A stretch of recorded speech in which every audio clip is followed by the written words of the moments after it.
प्यार की ऐसी सजा कि जिंदगी बोझ लगने लगी। कितने बरसों बाद मायके आना हुआ था मेरा, वो भी तब जब माँ इतनी बीमार हो गई।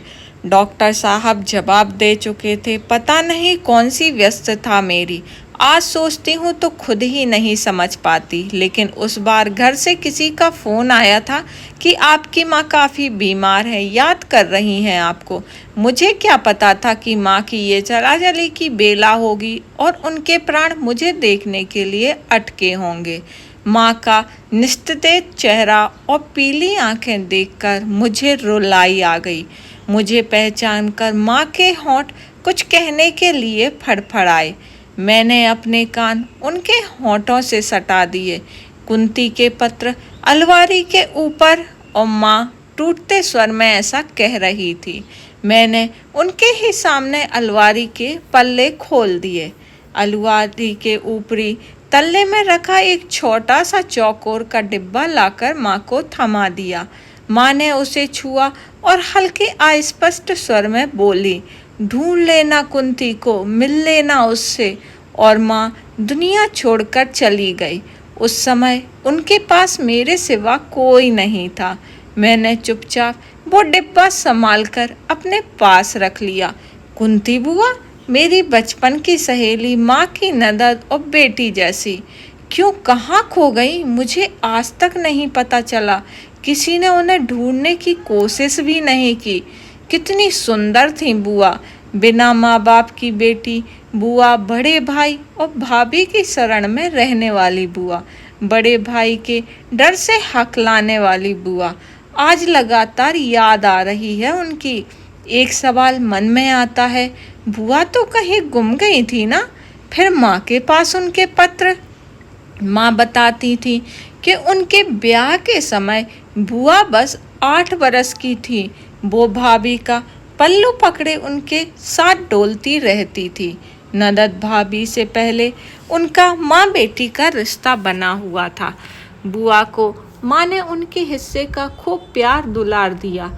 माँ की गोद में जब वे आई थी तब दुलार कम नहीं हुआ। मेरे लिए तो बुआ सखी सहेली बहन सब कुछ थी।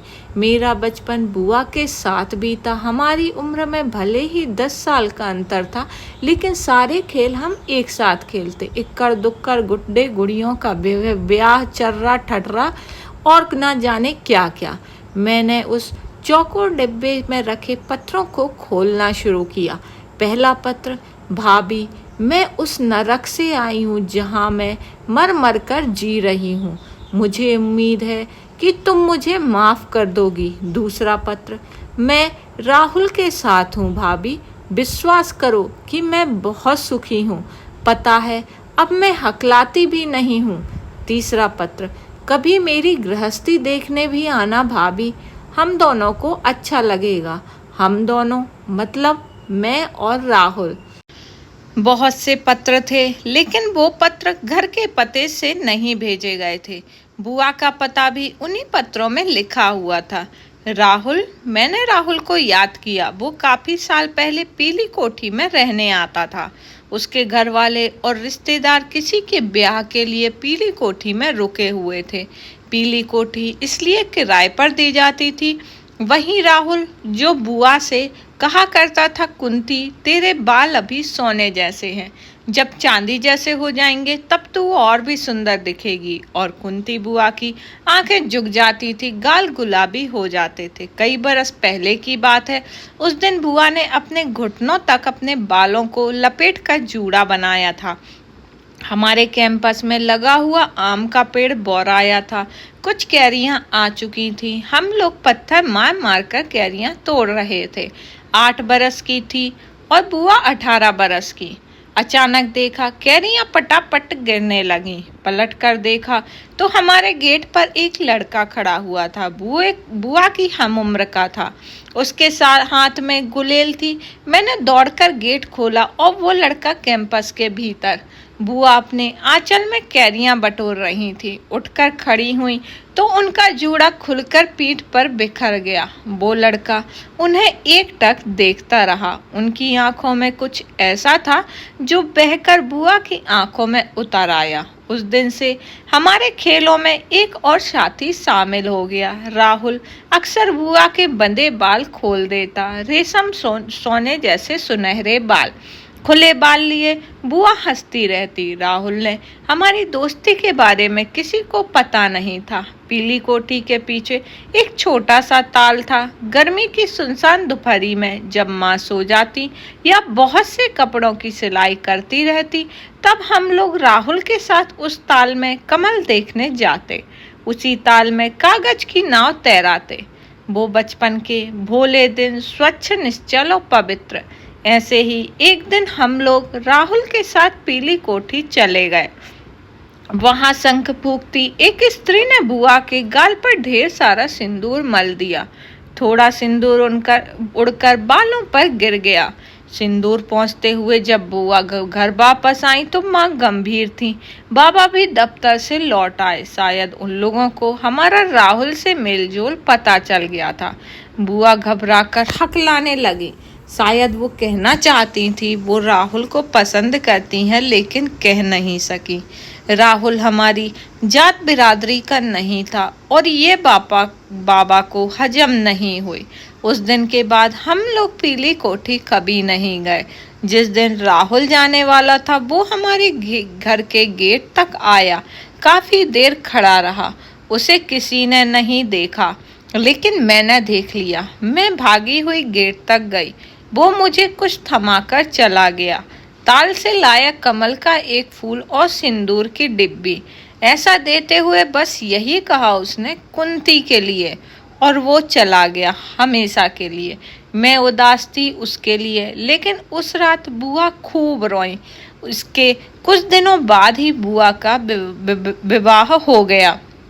18 वर्ष की बुआ 12वीं भी पास नहीं कर पाई। दूल्हा बने फूफा जी मुझे जरा भी पसंद नहीं आए, लेकिन वो बाबा को पसंद थे। बस कुंडली का मिलान बढ़िया हुआ था। सजातीय पैसे वाला, लेकिन बुआ से लगभग दुगनी उम्र का। उसका बड़ा बंगला, 3-3 गाड़ियां, चढ़ावे के गहने, अपार धन दौलत बाबा ने देखा, लेकिन बुआ का मन किसने देखा। पहली विदा में लौटकर आई बुआ और फिर अधिक हकलाने लगी। उनके चेहरे की उदासी माँ ने पढ़ ली और उन्हें अपने आंचल में समेट लिया। माँ भी बाबा के सामने कुछ कह नहीं सकती थी। बुआ ससुराल लौट गई। वो इतना चुप रहने लगी थी मानो बोलना ही भूल गई हों। और फिर कुछ ही समय बाद पता चला कि बुआ घर से गायब हो गई हैं। उनके बारे में कुछ पूछने और बात करने की मनाही थी। कुछ दिन बातें दबी रहीं, लेकिन जल्दी आस पड़ोस रिश्तेदारों में सबको पता चल गया। खूब बदनामी हुई। फूफा नाम का वो व्यक्ति एक दिन कुछ लोगों के साथ हमारे घर आया। बाबा सिर झुकाए बैठे रहे। कुछ बहसों के बाद वे सब लौट गए। बात आई गई हो गई। धीरे धीरे सब बुआ को भूल गए, लेकिन मुझे बुआ याद रह गई। कई बरस बाद मेरा भी ब्याह हुआ। प्रेम विवाह, विजातीय विवाह। अपनी गृहस्थी में मैं रची बसी। मैं समय के साथ ऐसी ही बहती रही और आज माँ का अंत समय है। माँ कितनी ही बातें मन में दबाई चली गई और मेरे मन में कितने ही संशय, कितनी शंकाएं। घंटी बजाते ही दरवाजा बुआ ने खोला। उम्र की परछाइयाँ उनके चेहरे पर पसरी थी। बुआ में नीलांजना। बुआ ने मुझे अंक में भर लिया। मुझे थामे हुए वो भीतर ले गई। साधारण लेकिन सुंदर, सजा धजा छोटा सा घर। कैसी हो बुआ? मैंने यूं ही पूछ लिया। जड़ों से टूटकर भी टूटी नहीं नीला। बुआ हल्के से मुस्कुरा दी। राहुल है ना मुझे संभालने वाला। मुझे अच्छा लगा मुस्कुराती बुआ को देखकर। इतने दिन तुम कहाँ रही बुआ? मैंने तुम्हें हमेशा याद किया। मैं भी कहाँ भूली हूँ तुम सबको, लेकिन मुझे सब भूल गए। उदासी की एक लहर बुआ के चेहरे पर आ गई। दद्दा ने मरते दम तक मेरा मुंह ना देखने की कसम खा ली थी। उनकी इजाजत जो दाव पर लगाई थी मैंने।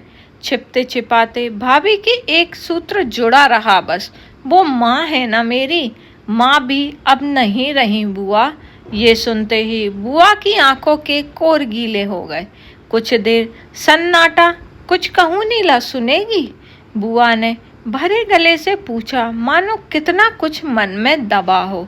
कहो ना बुआ, पता है मुझे, मेरे सारे सपने शादी की पहली रात में ही टूट गए, जब नशे में धुत होकर मेरे पति ने मेरे पंखों को नोचकर लहूलुहान कर दिया। मन का सारा बसंत पतझड़ में बदल गया। कुछ ही समय बाद समझ आया कि उन्हें एक औरत से संतुष्टि नहीं मिलती।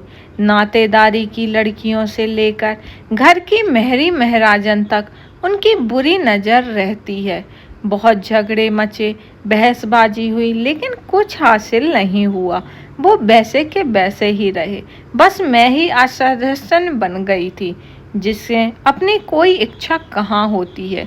रिश्तेदारी निभाती, व्रत उपवास रखती, सास के ताने उल्हाने सुनती, और जब कभी पति का घिनौना स्पर्श झेलती तो मुझे उबकाई आने लगती। अगले दिन उसकी गंध को साबुन से घिसकर छुटाती। मेरे पति डोलते रहे, भटकते रहे, इस औरत उस औरत के जमती हुई सिला सरीखी में। पति की ये आदत सबको पता थी, लेकिन मेरे लिए सलाह थी, निभाती रहो, निभा ले जाओ। मार जाना, गाली खाना मेरी नियत बन चुकी थी। मैं इस घर में रही ना उस घर की रही। इस दौरान हर दिन राहुल याद आया। कहते हैं ना, जब किसी को मन की गहराइयों से याद करो तो ईश्वर सुन ही लेता है। मेरे साथ भी ऐसा ही हुआ। एक दिन जब घर का सामान लेने बाजार जा रही थी तो पता नहीं मुझे राहुल मिल गया। उसी ने मुझे पहचाना। अकबका गई थी मैं। उसके गले लगकर हिचकियों से रो दी, मानो कब से रुका बांध टूटा हो। बिना कुछ कहे राहुल सब समझ गया। उसने अपने पावन स्पर्श से मुझ पाषाण सरीखी अल्लाह जैसे प्राण छू दिए। उसका कोई दोस्त इस शहर में था, उसके पास वो आया था। मैंने लगातार उससे मिलती रही, ढेरों बातें की उससे। और पता है नीला, मैं जरा भी नहीं हकलाई। बुआ कहती जा रही थी और मैं सुन रही थी। मैं भूल गई कि मैं शादीशुदा हूँ। मेरे मन में हर श्रृंगार खिलने लगे, लेकिन जल्द ही लोगों में कानाफूसी शुरू हो गई। बात घर तक पहुंच गई और एक दिन मार्केट से लौटकर सामान से भरा थैला रखते हुए मैंने देखा कि पति का चेहरा चुप्पा और मुट्ठियां कसी हुई थी। मैं सिरह उठी और उस दिन सास और पति ने मुझे बहुत पीटा। ये संभ्रांत और उच्च वर्गीय परिवार था। अब निर्णय मुझे लेना था, जीवन या पति। मैंने जीवन को चुना और अपने तथाकथित पति और ससुराल को छोड़ दिया। राहुल मेरे साथ था। उस दिन से आज तक वो मेरे साथ है नीला, और मैं खुश हूँ, सुखी हूँ। फागुन की उस धूप चाही सांझ में बुआ आज भी कितनी सुंदर दिख रही थी। नीला, मैं बहन थी और तू बेटी। मेरी पढ़ाई छुड़वाकर ब्याह करवा दिया दद्दा ने अनचाहे के संग। ब्याह माँ बाप की थी ना मैं, इसलिए।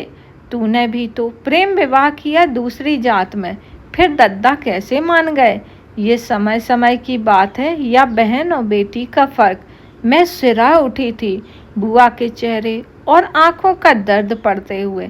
बुआ कहती रही, 2 दिन की जिंदगी जीने में पल बड़ी मुश्किल से मिल पाते हैं नीला। कुछ पलों को खुद से ही चुराना पड़ता है, और मैंने उन पलों को चुरा लिया है। तू तो आज की लड़की है, तुझे बस इतना बता कि मैंने सही किया या गलत। बस हाँ या ना और कुछ नहीं। बुआ का सवाल सीधा मुझसे था। बिना को सोचे समझे मेरे मुंह से निकला हाँ, और बुआ की आंखों में बहुत कुछ झिलमिला गया। तो ये कहीं ना कहीं हमारे समाज की सच्चाई है। आज भी कुछ हमारे समाज में ऐसी महिलाएं हैं जो ये सब अत्याचार सहती हैं और खामोश रहती हैं, क्योंकि वो समझती हैं कि उनके पास कोई दूसरा रास्ता नहीं है। लेकिन बेहतर होगा कि हम अपनी महिलाओं को सजग बनाएं, उनको पढ़ाई लिखाएं, अपने कदमों पर खड़ा करें, ताकि वो ये सब झेलने से बच सकें। तो आप बताइएगा इस मुद्दे पर आपकी क्या राय है, कमेंट बॉक्स में ज़रूर लिखिए। और स्टोरी पसंद आई हो तो स्टोरी को लाइक कीजिए, चैनल सब्सक्राइब कीजिए। इसी तरह समाज से जुड़ी आपको स्टोरी सुनने को ज़रूर मिलेगी, तो चैनल सब्सक्राइब ज़रूर कर दीजिए।